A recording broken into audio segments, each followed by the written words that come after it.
వైజాగ్ స్టీల్‌కి సంబంధించి ఒక 3, 4 ఏళ్ల క్రితం చాలా పెద్ద ఎత్తున ఉద్యమం చూసాం. ప్రైవేటైజేషన్‌కి వ్యతిరేకంగా. అంతకుముందు విశాఖ ఉక్కు, ఆంధ్రుల హక్కు అనేది కొన్ని దశాబ్దాల క్రితం పోరాటం చూసాం. మళ్ళీ అది రిపీట్ అవుతుంది. ఇప్పుడు మళ్ళీ తాజాగా దీనికి సంబంధించి ప్రైవేటైజేషన్‌కి సంబంధించి కొంత నిరసనలు కూడా వ్యక్తమవుతున్నాయి. ఏంటి దాని భవిష్యత్ ఏంటి? వైజాగ్ స్టీల్ ప్లాంట్‌ది? యెస్ అండి. ఇప్పుడు వైజాగ్ స్టీల్ ప్లాంటు అది అలాగే ఎదుర్కొంటుంది. అంటే ప్రైవేటైజేషన్ అవుతుందా? లేదు అవ్వదు అనేది గవర్నమెంట్ ఇటు స్టేట్ గవర్నమెంట్ చెప్పడంలా, సెంట్రల్ గవర్నమెంట్ ఎటువంటి అంటే ప్రామిస్ ఎలక్షన్స్ చేయడంలా. టైమ్‌లో చెప్పింది గదా! కూటమి ముఖ్యంగా చెప్పినా టీడీపీ. కానీ ఇప్పుడు అక్కడ లే ఆఫ్ ఒకటి పెట్టి సుమారు 12,000 ఎంప్లాయీస్‌ని కొంతమందిని తీసినట్టు తెలుస్తుంది. హ్మ్. కాబట్టి అది ఈ మధ్యన నష్టాలు లేవు. కొంచెం లాభాలొచ్చినట్టు తెలుస్తుంది. కానీ ఆ లాభాలు కూడా పర్మనెంట్ గాదు. ఎందుకంటే ఆహ్, డె రిటైర్మెంట్ బెనిఫిట్స్ అందరికి ఇచ్చేస్తే మళ్ళీ ఆ లాభాలు నష్టాల్లోకెళ్ళిపోయే అవకాశం ఉంది. కాబట్టి అది ప్రైవేటైజా? మళ్ళీ గవర్నమెంట్ ఆధీనమా అనేది ఇప్పటికి చెప్పడానికి లేదు. రీసెంట్‌గా సెంట్రల్ గవర్నమెంట్ కాస్త ఏదో 11,000 కోట్లు నిధులిచ్చింది. అంతే తప్పితే కానీ ఇది ప్రైవేటైజ్ అవ్వదు అనే ప్రామిసు కరాఖండిగా స్టేట్ నుంచి సెంట్రల్ గవర్నమెంట్ నుంచి రాలేదు హ్మ్. ప్రస్తుతానికైతే.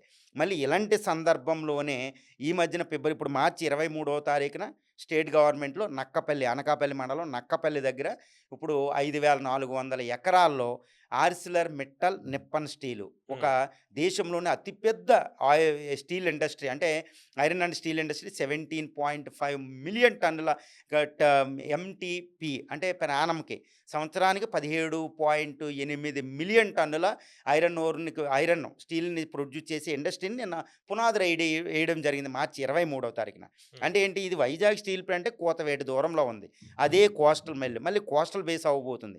వైజాగ్ స్టీల్ ప్లాంట్ విపత్కర పరిస్థితిలో ఉంటే ఇటు Nakkapalli, Arcelor Mittal, Nippon steel మొదలుపెట్టడం. ఏంటి అనేది ఇప్పుడు ఒక రకమైన ఆందోళన మొదలైంది. నిప్పన్ ఏంటంటే ఇండియాలోనే అతిపెద్ద స్టీల్ ప్లాంట్ అవ్వబోతుంది. ఇప్పటిదాకా అక్కడ విజయనగర్ అని, బిలాయ్, రూర్కెలా ఈ స్టీల్ ప్లాంట్లుండేయి. దాన్ని మించిన ప్లాంట్ అవ్వబోతుంది. అది కూడా ప్రైవేటైజ్ స్టీల్ ప్లాంట్. నిప్పన్ అంటే జపనీసు, తర్వాత ఆర్సిలర్ మిట్టల్ ప్రైవేటైజ్‌న. ఈయన మొదలుపెట్టబోతున్నాడు. ఏపీ గవర్నమెంట్ ఆయనకి రెడ్ కార్పెట్ ఏసి మొదలుపెట్టింది. వైజాగ్ స్టీల్ ప్లాంట్ విపత్కర పరిస్థితి. మరి ఇది మొదలుపెట్టారు. ఏంటి అంటే మరి ఇది దానికి లాభం లేనప్పుడు దీనికి ఎలా లాభం వస్తుందంటే ఇక్కడ ఒకటి చూడాలి. 5,400 ఎకరాలు చక్కగా గవర్నమెంట్ దానికి ఇవ్వడం స్టీల్ ప్లాంట్‌కి. తర్వాత ఒక క్యాప్టివ్ పోర్ట్ డీఎల్‌పురం దగ్గర దీనికి కేవలం చాలా దగ్గరలో ఉన్న డీఎల్‌పురం దగ్గర మళ్ళీ క్యాప్టివ్ పోర్టు, అక్కడ కోకింగ్ కోల్ ఇంపోర్ట్ చేసుకోవడం, మళ్ళీ వైజాగ్ స్టీల్ ప్లాంట్‌కి ఐరన్ ఓర్ సప్లై చేస్తున్న బయలుదేళ్ళ ఈ స్లర్రీ పైప్‌లైన్ నుంచే ఇక్కడికి కూడా వస్తుంది ఎన్ఎండీసీ నుంచి ఐరన్ ఓర్. దానికొచ్చే ఐరన్ ఓర్ దీనికి వస్తుంది. ఇది క్యాప్టివ్ మైన్ కోకింగ్ కోల్. మళ్ళీ ఇవే నిత్యావసరాలు ఇప్పుడు వెరైటీస్ ఇప్పుడు ఖమ్మం నుంచి వస్తూ ఉంటది. తర్వాత లాటరైట్ అవన్నేమో లోకల్ రిసోర్సెస్ నుంచి వస్తాయి. తర్వాత ఇంకా క్రోమియం, నికెల్ అవి ఇంపోర్టెడ్ వస్తాయి. అంటే ఐరన్ అండ్ స్టీల్ ప్లాంట్‌కి కావాల్సిన రా మెటీరియల్ వైజాగ్‌కి ఏమున్నాయో అదే విధంగా ఇది కూడా వస్తుంది ఇంపోర్టెడ్ కోకింగ్ కోల్‌తో పాటు. మరి ఇది లాభాల్లోకి ఎందుకెళ్ళబోతుంది? ఎందుకంటే 1,50,000 కోట్లు పెట్టుబడి పెట్టబోతున్నారు. వైజాగ్ స్టీల్ ప్లాంట్ ఏంటంటే 7.8 మిలియన్ టన్స్ దాని కెపాసిటీ. ఇంకొక 10,000,000 టన్నుల కెపాసిటీ మాకు ఎక్స్‌పాన్షన్ ఇంకో 25,000 ఎకరాలున్నాయి. ఎక్స్‌పాన్షన్ ప్లాన్ వాళ్ళు ఆల్రెడీ సబ్మిట్ చేసిన దానికి ఎటువంటిది లేదు. కంటే ఈ ప్రైవేట్ ప్లాంట్‌కి red carpet Vizag steel plant land ఉన్నా, అన్నీ ఉన్నా, టెక్నాలజీ ఉన్నా దానికైతే ఆసక్తి గవర్నమెంట్ చూపడంలో సెంట్రల్‌లో, స్టేట్ కూడా. అంటే ఏంటంటే భవిష్యత్తులో నాకు తెలిసినంత వరకేంటంటే వైజాగ్ స్టీల్ ప్లాంట్ ప్రైవేటైజ్ అయ్యే సూచనలు ఇక్కడ కనపడుతున్నాయి. అంటే కేంద్ర మంత్రి చెబుతున్నారు భూపతిరాజు థ్రెట్ లేదు వైజాగ్ స్టీల్ ప్లాంట్‌కి అని. ఇదంతా ఏంటంటే థ్రెట్ లేదని మాటల వరకే ఎటువంటి అక్కడ సాలిడ్ మెజర్స్ అక్కడ తీసుకోవడం లేదు. ఎందుకంటే వైజాగ్ స్టీల్ ప్లాంట్ ఇప్పుడున్న ల్యాండ్‌ని ఏదన్నా ఎక్కడన్నా లోన్ పెట్టినా బోలెడంత వస్తది. హ్మ్. ఎంతో చేసుకోవచ్చు. అద్భుతమైన టెక్నాలజీ ఉంది. ఆ స్లర్రీ ప్లాంట్ నుంచి తర్వాత వైజాగ్ స్టీల్ ప్లాంట్‌కి లేనిది అతిపెద్ద ఖర్చు ఏంటంటే క్యాప్టివ్ ఐరన్ ఓర్ మైన్ లేదు. మన విజయనగర స్టీల్ ప్లాంట్‌కి అక్కడ సేలంకి, బిలాయ్, రూర్కెలా, జంషెడ్పూర్, టాటా ప్రైవేటైజ్ ప్లాంట్స్‌కి ఇప్పుడు గోపాల్‌పూర్ అని టాటా ప్లాంట్‌లో వస్తున్న ఒడిశాలో వచ్చిన అన్ని ప్లాంట్స్‌కి క్యాప్టివ్ మైన్స్ ఇస్తున్నారు. Own mine iron ore mine ఇస్తున్నారు. మరి వైజాగ్‌కి ఇప్పటి వరకి క్యాప్టివ్ మైన్ ఇవ్వలేదు అంటే అది ప్రైవేటైజ్ అయిపోతుందంతే. అంటే నేను భయపెట్టడం అని కాదు. ఎందుకంటే ఇది ప్రైవేటైజ్ అవ్వదు అని చెప్పడానికి గవర్నమెంట్ ఎటువంటి స్టెప్సు సాలిడ్‌గా తీసుకున్నట్టు లేదు. ఈవెన్ అక్కడ ఎంప్లాయీస్ కూడా అదే ఆందోళన. ఎవ్వరు కూడా ఇది ప్రైవేటైజ్ అవ్వదు అని చెప్పే స్థితిలో ఎవరు లేరు. అవ్వుద్దని నేను చెప్తున్నా గాని, ఇది అవ్వదు అని చెప్పడానికి ఎటువంటి రీజన్స్, ఎటువంటి సాలిడ్ స్టెప్ గవర్నమెంట్ నుంచి లేదు. కాబట్టి ఇప్పుడు ఆర్సిలర్ మెటల్ వస్తుంది. పక్కనే ఈ ప్లాంట్ వస్తుంది.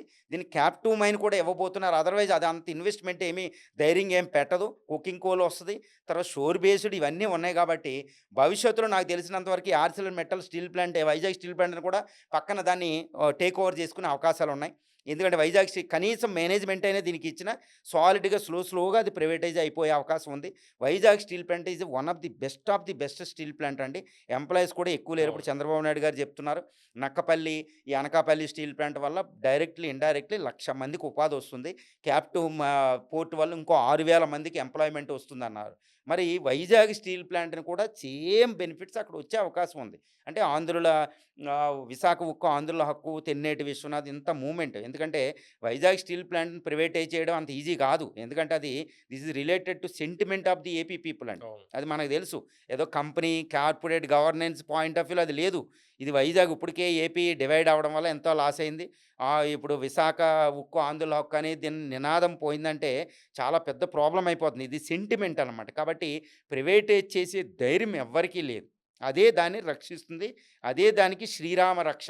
కానీ నాకు తెలిసినంత వరకు అది వైజాగ్ స్టీల్ ప్లాంట్‌కి ఒక క్యాప్టివ్ మైన్ ఇచ్చి, దానికి కూడా ఒక స్పెషల్ బెర్త్‌లు ఇంకా బాగా డెవలప్ చేసి, ఇంకా టెక్నాలజీ పెట్టి, ఇయన్నీ చేసి ఎంప్లాయ్‌మెంట్ రేషనలైజేషన్ వాళ్ళు మేము ప్రైవేటైజ్ చెయ్యం.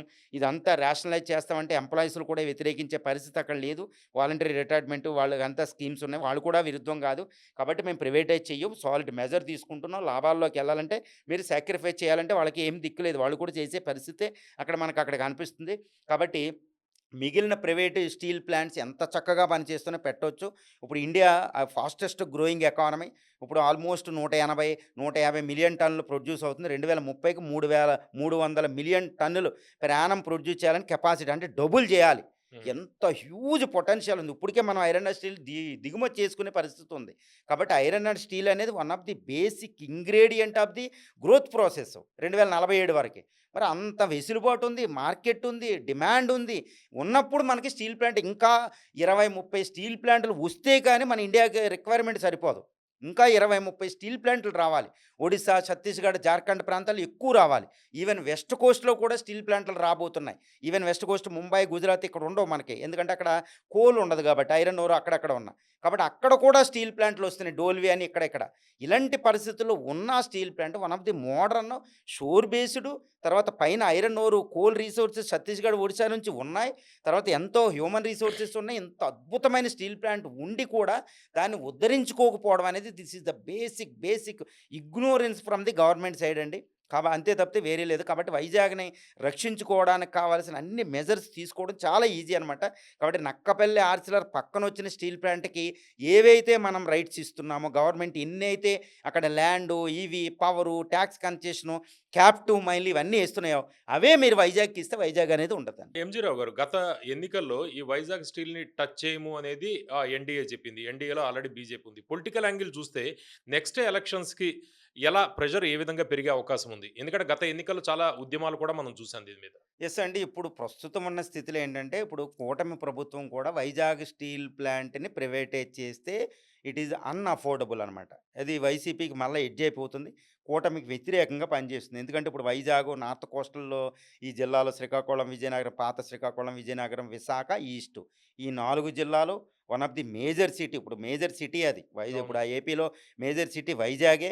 ఎంటైర్ వైజాగ్ ఎంపీ కాన్స్టిట్యుయెన్సీలు అన్నిట్లో కూడా కూటమికి చాలా విరుద్ధంగా తయారవుద్ది. హ్మ్. ఎందుకంటే వైజాగ్ స్టీల్ ప్లాంట్ అని నేను ఇందాక చెప్పాను. ఏపీలో కూడా విరుద్ధం. ఏదో వైజాగ్ స్టీల్ ప్లాంట్ ఆ ప్రాంతాలకి ఎంప్లాయీస్‌కి సంబంధించిన విషయం కాదు. ఇందాక చెప్పినట్టు ఆంధ్రుల విశాఖ ఉక్కు, ఆంధ్రుల హక్కు అనేది ఒక సెంటిమెంట్ అనమాట. దాన్ని అపోజిషన్ చాలా జాగ్రత్తగా వాడుకుంటది. అందుకే ఇటు బీజేపీ కేంద్రంలో ఉన్నది. తర్వాత కూటమి ప్రభుత్వం ఇటు జనసేన, టీడీపీ కూడా ప్రైవేటైజేషను చేయాలని ఉన్నా చేయలేని పరిస్థితి అనమాట. కాబట్టి ఇటు ముందు చూస్తే గొయ్య, వెనక చూస్తే గొయ్య, నూయ అన్నట్టు ఉందన్నమాట పరిస్థితి. అది ప్రైవేటైజ్ చేయాలి. కానీ చేయడానికి కుదరదు పొలిటికల్ సిట్యుయేషన్. ఇలాంటి పరిస్థితి. కానీ దాని మీద అయితే కత్తి వేలాడుతుందని చెప్పొచ్చు. ఎందుకంటే ఇప్పుడు ఆర్సిలర్ మెటల్ ఇంత బిగ్గెస్ట్ స్టీల్ ప్లాంట్ ఓపెనింగ్‌కి ప్రైమ్ మినిస్టర్ మోడీ గారు ఎందుకు రాలేదు? అనేది ఒక క్వెషన్ రైజ్ అవుతుంది. కానీ చంద్రబాబు నాయుడు గారి లెవెల్‌లోనే అది ఓపెనింగ్ అయిపోయింది. ఫౌండేషన్ స్టోన్ అయింది. మరి వైజాగ్ స్టీల్ ప్లాంట్ అనేది డిమాండ్ వస్తదని రాలేదా అనేది ఒక క్వెషన్ ఉంది. ఇవన్నీ చాలా జాగ్రత్తగా గమనించాలి. కాకపోతే ప్రైవేటైజేషను అనే కత్తి దాని మీద మెడ మీద ఇంకా వేలాడుతుంది. కాకపోతే పొలిటికల్ సిట్యుయేషన్ అనేది మెచ్యూరిటీ లేదు. చాలా విపత్కరపు ఇప్పుడు మళ్ళీ లోకల్ బాడీ ఎలక్షన్స్ ఉంది. మళ్ళీ వెంటనే మళ్ళీ ఎలక్షన్స్ వచ్చింది. కూటమి వైసీపీ బలమైన పాలిటిక్స్ చేస్తుంది కాబట్టి కూటమి ఇప్పుడు మళ్ళీ వచ్చి ఎలక్షన్ అయ్యేంత వరకు ఇది ప్రైవేటైజ్ అవ్వకపోవచ్చు. కానీ ఏదో ఒక టైంలో దానికి ప్రైవేటైజేషన్ అనే డేంజర్ అయితే దానికుంది.